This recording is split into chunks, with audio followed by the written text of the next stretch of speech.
हमारे सामने सुनील बैठा है। एक टाइम था जब सुनील का समय खराब था, लेकिन आज देखो सुनील ने उस समय को अपनी मुट्ठी में कर लिया। आज सुनील का पहनावा देखो, इसका कॉन्फिडेंस का लेवल देखो। बेशक वो देखने में सक्षम नहीं है, लेकिन तुम सबकी नजरें देखो उसको एडमायर कर रही हैं कि सुनील ने बिना आंखों के पढ़ के और जिंदगी में एक मुकाम हासिल कर लिया जो बहुत सारे आंख वाले बच्चे भी नहीं कर पाते। और सुनो, ये सोच के देखो, इसने मैथ्स को सुन के सीखा, रीजनिंग को सिर्फ सुना और सीखा। हमें सम दिखाई ना दे तो हमें बेचैनी हो जाएगी, लेकिन इसने अपनी आंखों की उस कमी को ये नहीं सोचा कि बहाना बना लूं। कितना बढ़िया बहाना था, जिंदगी भर कहता मैं क्या ही करता, तो आंखें ही नहीं थी। आंखें नहीं है, math, science, SST, English, Hindi सब कुछ सुन के सीखा और एक नहीं दो दो नौकरियों में इसका सिलेक्शन हुआ, 2 सरकारी नौकरियां।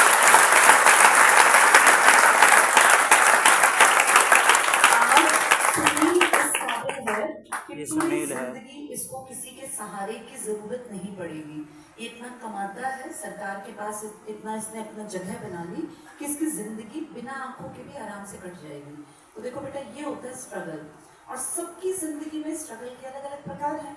हो सकता है, मैं एक एक को पर्सनली नहीं जानती, तुम में से किसी के पिताजी बहुत शराब पीते हो, बहुत कलह कलेश करते हो, किसी की माँ ना हो, किसी के घर में भाई ना हो, किसी के शायद माँ बाप भी ना हो, कोई अनाथ हो, कोई बहुत गरीब हो, किसी का एक ही कमरा हो, चट्टापत्ती हो, सबकी प्रॉब्लम्स अलग अलग हैं। लेकिन हमेशा एक बात ध्यान रखना कि अगर तुम फिजिकली फिट हो, ईश्वर ने तुम्हें ठीक ठाक शरीर दिया है, तुम्हारे ऑर्गन्स, इंटरनल ऑर्गन्स ठीक काम कर रहे हैं और भगवान ने ठीक ठाक सा आईक्यू दिया, एवरेज बुद्धि दी, तो फिर अपने आप को बहुत बहुत खुशकिस्मत मानो। कितने लोग हैं बेटा जो सुबह उठ के, सोचो सुबह उठते ही सबसे पहला काम होता है 4 गोलियां खाना, उनके दिन की शुरुआत ही गोलियों से होती है। तो अगर तुम लोग फिजिकली फिट हो ना, तो हमेशा भगवान का शुक्रिया करो, और जो कुछ मिला है पहली चीज उसके प्रति हमेशा शुक्र अदा करो, भगवान को शुक्रिया करो। अमीरी नहीं है कोई बात नहीं, अच्छा घर नहीं है कोई बात नहीं, गाड़ी नहीं है, बाइक नहीं, छोड़ो। सबसे पहली चीज ईश्वर ने, प्रकृति ने हमें ये स्वस्थ शरीर दिया, इसके लिए शुक्रिया करो।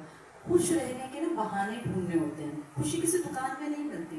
तुम आजकल सुन रहे हो दुनिया का सबसे अमीर आदमी जो एलन मस्क है, इसको भी डिप्रेशन की गोलियां खानी पड़ रही हैं। इससे एक बात क्या सीखी हमने कि सिर्फ पैसा गारंटी नहीं है कि हम 100% खुश रहेंगे। उस आदमी के पास, थोड़ी सी आवाज कम कर दो, गूंज है आवाज में। उस आदमी के पास इतना पैसा है बेटा, जिस चीज की इच्छा मन में आ गई वो उसकी है। किसी भी चीज पे वो उसके दिल में आया मुझे ये चीज चाहिए, वो उसकी। धरती पर कोई ऐसी चीज नहीं है जो एलन मस्क ना खरीद सकता हो। लेकिन देखो उसको डिप्रेशन हो गया, तुम्हें लगेगा यार उसके तो कितने मजे हैं, जिस गाड़ी में चाहे, जिस प्लेन में चाहे, जिस चीज को चाहे उसको अपने हासिल कर सकता है। देखा, इसका मतलब पैसे में अकेले में खुशी नहीं है। लेकिन ये भी रियलिटी है, अगर तुम्हारे पास पैसा नहीं है ना तो वैसे भी डिप्रेशन हो जाएगा। तो सबसे बढ़िया कौन, जो बहुत गरीब भी नहीं है और बहुत अमीर भी नहीं होना चाहते। ठीक है यार, हम लोग इतना कमा लें, हम एक अच्छा घर बना लें, एक गाड़ी खरीद लें, एक खूबसूरत सा परिवार अगर हमारा हो, तो हम इस धरती के सबसे ज्यादा ब्लेस्ड लोगों में से अपनी काउंटिंग कर सकते हैं। और इसके लिए क्या बनना पड़ेगा, पहले खुद अच्छा इंसान बनना पड़ेगा।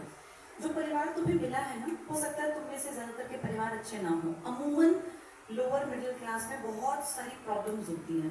तो बेटा तुम जिस परिवार को बनाओगे ना, उसको सुंदर बना लेना, और जिस दिन तुम कमाने लगोगे ना, जो तुम्हारा अभी फैमिली है इसको भी तुम सुंदर बना दोगे। कई लड़कों के पापा, लड़कियों के पापा बहुत पीते हैं, कलेश रखते हैं हमेशा, तुम मैं लड़ाई झगड़ा मार पे, ऐसा इंडियन कल्चर में बहुत नॉर्मल है। तो क्या करें फिर, उन चीजों में या तो उन जैसे ही बन जाएं या दोष देते रहे। तीसरा रास्ता, हम उस माहौल को बदलने का मन में एक धारण कर ले कि बदलेंगे। जिस दिन बेटा कमाने लगोगे ना, चाहे लड़कियां हो चाहे लड़के, तुम देखना तुम्हारे घर में तुम्हारी वैल्यू बढ़ जाएगी, रिश्तेदारी में, परिवार में, समाज में। और तुम बोलोगे ना, उस बात की वैल्यू होगी। जो तुम मुंह से निकालोगे ना उसको लोग सुनेंगे, तुम्हारे फादर भी, तुम्हारी माँ भी, रिश्तेदार भी। तो सबसे पहली जरूरत क्या, अपने आप को काबिल बनाए। पहली प्रायोरिटी, खुद से प्यार करो।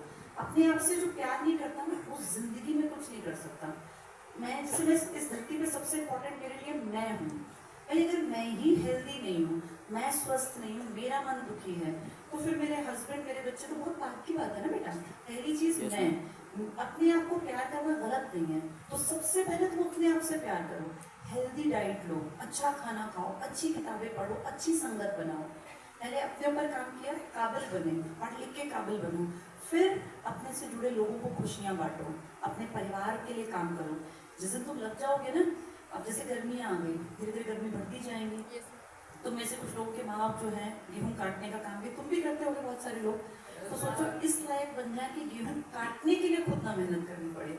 आज के हम इतने लायक हो कि हम पैसे दे के वो काम करा लें। आज की हम इतने लायक हो कि हमारे फादर के कमरे में एक एसी लगवा सकें।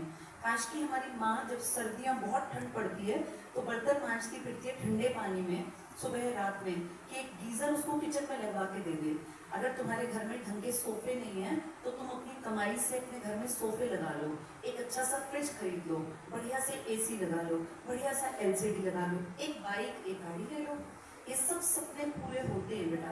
मैं वैसे ही नहीं कह रही, मैं कोई भी चीज़ ना ऐसा नहीं कि मैं प्लान करके अब तो मैं यहाँ ये बात करूँगी। मैंने जो बातें उकलाना मंडी में की और यहाँ कर रही हूँ अलग अलग हैं।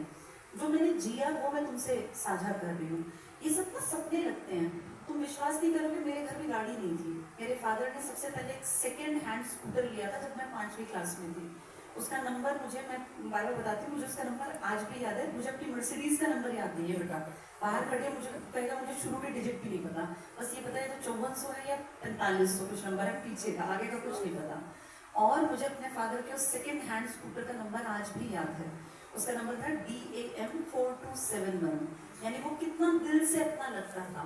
उस टाइम लगता था कि बस स्कूटर भी बहुत बड़ी अचीवमेंट, किसी का यूज किया हुआ। आज देखो वहां से वो सपना देखे कि हम भी कुछ कर सकते हैं। आज हम इस लायक हैं कि गाड़ी में, मनचाही गाड़ी में घूम सकते हैं। तो ये सब चीजें क्या है बेटा? इसका मतलब जो आप सोचते हैं ना, आप वो कर सकते हैं, लेकिन इसके लिए सबसे पहली शर्त है ईमानदारी अपने प्रति। मैंने अपने साथ कभी चीटिंग नहीं की, कभी भी। हमेशा अपने आप को ये सोचा कि मैं जिंदगी में जितनी मेरी लाइफ होगी मैं अपने आप पे प्राउड कर पाऊँ। मैं आज ये फक्र से कहती हूँ, ईश्वर कहीं तो सुनता ही है, कभी जबान पे कहते हैं सरस्वती भी बैठती है। मैं बहुत बहुत दिल से दुआ करती हूँ कि मेरी बेटी बिल्कुल मेरे जैसी बने, चरित्र में और हर चीज में।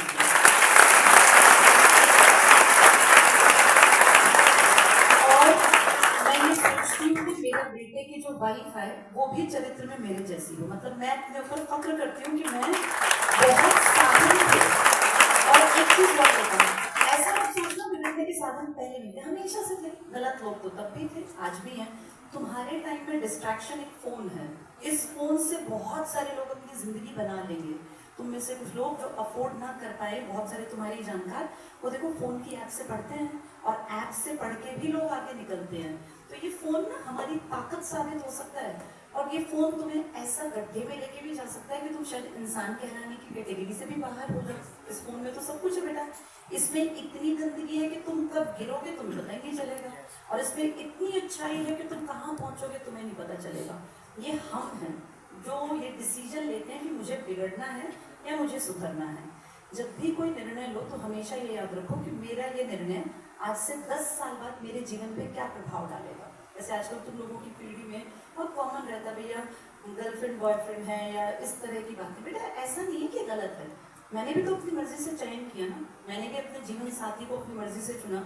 मैं ये फाउंडेशन कभी लगाती नहीं। मैंने अपनी बेटी को भी यही कहा कि बेटा पहले खुद लायक बन, उसके बाद अपने जैसा जीवन साथी चुनो। तुम काबिल हो, लायक हो, अच्छा चरित्र है, वैसा ही लड़का ढूंढो या वैसी ही लड़की। पर पहली शर्त है कि खुद तो काबिल बनो। अगर तुम नालायक हो, निकम्मे हो, निठल्ले हो, चरित्रहीन हो, तो फिर साथी भी वैसा ही मिलेगा। और चीजें जो होती है ना बेटा, कहीं ना कहीं आपको ईश्वर देख रहा है। अगर अच्छाई आपके अंदर है तो धीरे धीरे आप देखना आपको अच्छी अच्छी चीजें आपके पास अट्रैक्ट होके आएंगी। अगर आप में नेगेटिविटी ज्यादा है, आपके अंदर एक होता है ना नेगेटिव वाइब्स हैं, तो वैसे ही लोग आपसे टकराएंगे। तो अपने आप को पॉजिटिव रखो। 2 चीजें हमेशा याद रखना, एक सब्र रखना सीखो। आज आए हो ICS में, आज ही मुझे नौकरी मिल जाए ऐसा नहीं होगा। 2 दिन 4 दिन की कहानी नहीं है। सब्र करो कि भैया इसमें लगेगा 1.5 2 साल 2.5 साल 3 साल, क्योंकि सरकार की नीति है, सरकार के हाथ में। तुम और हम तो नौकरी निकालते नहीं है। हम सब्र रखें और दूसरा हम शुक्र करें। देखो कितने लकी हो तुम कि तुम्हें सही जगह ईश्वर ने भेज दिया। तुम्हारी किस्मत अच्छी है कि तुम सही संस्थान में आ गए। यहाँ अच्छे जो लोग इसको मैनेज कर रहे हैं ये पूरा ध्यान रख रहे हैं। अब अगला स्टेप तुम्हारा है कि मेहनत करो। जैसे जैसे हम बताते जाएं वैसे वैसे काम करते जाना। बेटा नौकरी लगना बहुत बड़ी बात नहीं है, और 100% हर बच्चा नौकरी तक पहुंच जाएगा जो ईमानदारी से मेहनत करेगा। लेकिन उस ईमानदारी से मेहनत करते करते सच्चाई का साथ पकड़ना, और अगर तुम सच्चे इंसान बनोगे ना तो तुम देखना ईश्वर, नियति, भाग्य सब बदल जाता है। लड़कियां कहाँ कहाँ पैदा होती हैं, मेहनत से कहाँ तक पहुंच जाती हैं। ऐसे ही लड़के, क्या पता अपनी पीढ़ी की जो पुरानी गरीबी की बेड़ियां हैं, ईश्वर ने तुम्हें चुना हो उन्हें काटने के लिए। तुम्हारे घर में भी गाड़ियां आ सकती हैं। परिमल सर के घर में गाड़ी नहीं थी, ना ही मेरे घर में। सर ने जो बाइक ली थी पहली, शायद वो भी सेकेंड हैंड थी। मेरे फादर ने जो स्कूटर लिया वो भी सेकेंड हैंड। तो बेटा तुम देखो, हम भी तुम्हारे जैसे थे, वहां से यहाँ तक कैसे आए। मेहनत, ईमानदारी, सच्चाई, बहुत ज्यादा विश्वास अपने आप पर और उस ईश्वर पर। कहीं बैठा वो देख रहा है, मेहनत करेंगे तो एक दिन हमें 100% नौकरी मिल ही जाएगी। बहुत सारी घड़ियां बनवा के हमने रखी हुई हैं, और अगली बस जो भर के आए वो भूना से ही आए।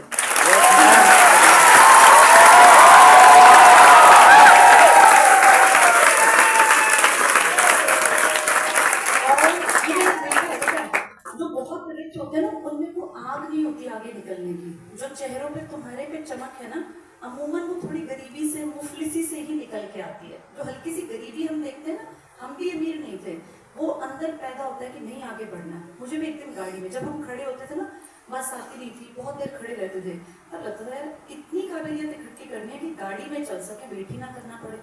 तो यही तुम सोचो कि ये ऑटो टेम्पो जिसमें तुम लटक पटक के आते हो, एक दिन इतना काबिल बनना है कि इनका वेट ना करना पड़े। उसी के लिए पढ़ो, अपने माँ बाप को अच्छे दिन दिखाने के लिए पढ़ो। तुम्हारी माँ को जीवन में कभी तो आराम मिले, उसने सदा गरीबी ही देखी। तुम्हारे माँ बाप ने क्या देखा बेटा सिवाय गरीबी के। अब टाइम आया तुम्हारे हाथ में, अब उन्हें अच्छा एहसास कराओ।